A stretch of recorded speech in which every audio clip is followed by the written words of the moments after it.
안녕하세요. 하이나빠 소동진 과장입니다. 오늘은 법인 벤츠 S500 리스 문의 주신 대표님께서는 유튜브 통해서 큰 업체에서 견적 받으셨고 그 다음 믿음 가는 사람이 저여서 저와 대형 업체 견적 비교하셨다고 합니다.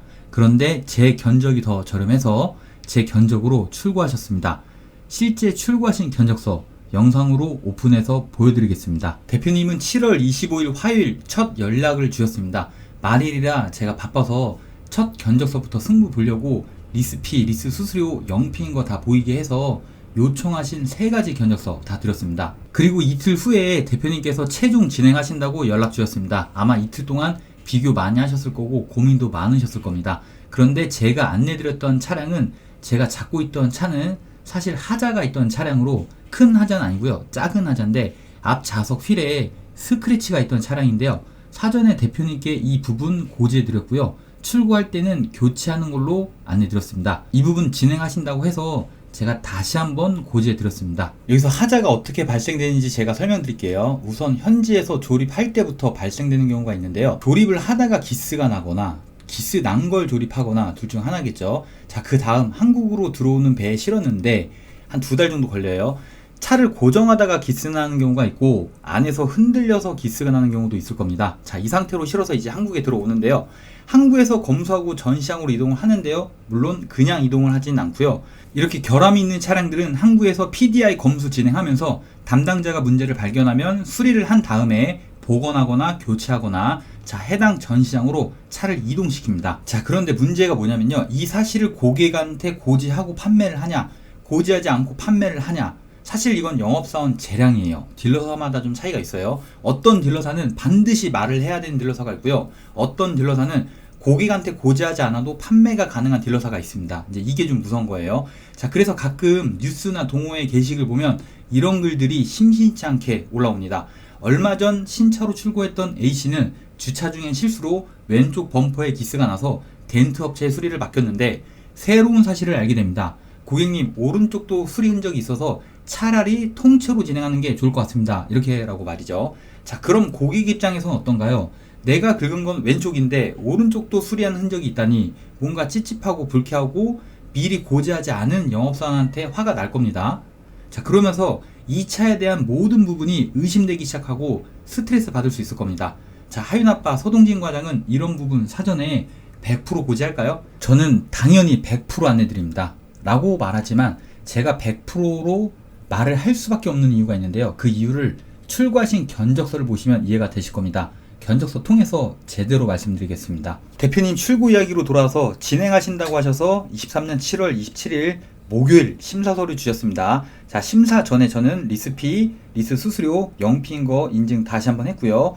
심사 승인 나셔서 리스 집행했습니다. 이제 출고하신 견적서 보여드릴게요. 저는 대표님께 위 견적으로 리스를 판매하였습니다. 정확히 저는 차를 판매한 게 아니라 리스를 판매해서 자동차 대출 상품을 판매해서 자동차가 출고된 거예요. 자, 이 견적으로 리스피, 리스 수수료 들어가면 견적서 어떻게 바뀌는지 보여드릴게요. 리스피 1피 수수료 1% 넣으면 수익은 186만원 발생되고요. 제가 드린 견적보다 월 리스료는 36,800원 인상됩니다. 수익을 유심히 봐주세요. 자, 리스피 3피 수수료 3% 넣으면 수익은 559만원 발생되고요. 제가 드린 견적보다 월 리스료는 11만 500원 인상됩니다. 이 수익으로 여러분들한테 서비스가 지원되는 꼴이에요. 알고 보면 이거 서비스가 아니라 그냥 내 돈으로 하는 겁니다. 리스피 6피 수수료 6% 넣으면 수익은 1,100만원 정도 발생되고요. 제가 드린 견적보다 월 리스료는 22만 1,000원 인상됩니다. 자, 리스피 14피 최대피 14% 넣으면 수익은 2,600만원 발생하고요. 제 견적보다 월 리스료는 51만 5,600원 인상됩니다. 즉 비싸게 구매하면 3천만원 더 비싸게 구매할 수 있는 꼴이에요. 아까 제가 차량에 하자 있는 경우에 제가 100% 저는 고지한다 그랬잖아요. 제 입장에서 보면 어차피 0피 리스 수수료 0피로 집행하는데 굳이 이 사실을 숨길 필요가 없다 이거예요. 솔직히 수수료 1,000만원 2,000만원 넣으면 또 모릅니다. 근데 진짜 빵피로 나가니까 대놓고 빵피로 나가니까 고객이 안 하면 어쩔 수 없는 거고 하면 뭐 좋은 거죠. 근데 연연할 필요가 없어요. 그래서 저는 차에 하자가 있으면 사전에 100% 고지합니다. 리스 집행 후 8월 2일 전시장에 대표님 차 도착했고요. 하자 있던 휠 복원하지 않고 교체했다고 안내드렸습니다. 자, 그리고 8월 4일 전시장에 출고하셨고요. 감사하게도 선물 주셨습니다. 출고 이야기는 이것으로 완료되었고요. 유튜브 리스 영업사원들이 찍은 영상 보면 본인들을 위해서 적당히 남기고 판매하자 이렇게 말하는 분들이 있는데요. 여기서 적당히는 누가 정하는 걸까요? 아니, 누가 정해야 될까요? 판매자가 아닙니다. 자, 판매자라고 착각하는 분들이 많은 것 같은데요. 이건 소비자가 정하는 겁니다. 자, 저는 리스 영업사원 중에서 국내 최초로 출고한 고객의 실제 견적서를 유튜브에 올립니다. 유튜브에 박제합니다. 자, 그리고 진행하시는 분들한테는 반드시 제가 리스피가 얼마나 들어가는지 보여드립니다. 피가 없으니까 가능한 거죠. 자, 저에게 오시면 리스피는 0%로 출고됩니다. 저에게 적당히는 0피입니다. 23년 8월 마감 21대 완료했고요. 이렇게 완료할 수 있게 도와주신 모든 분들한테 감사드립니다.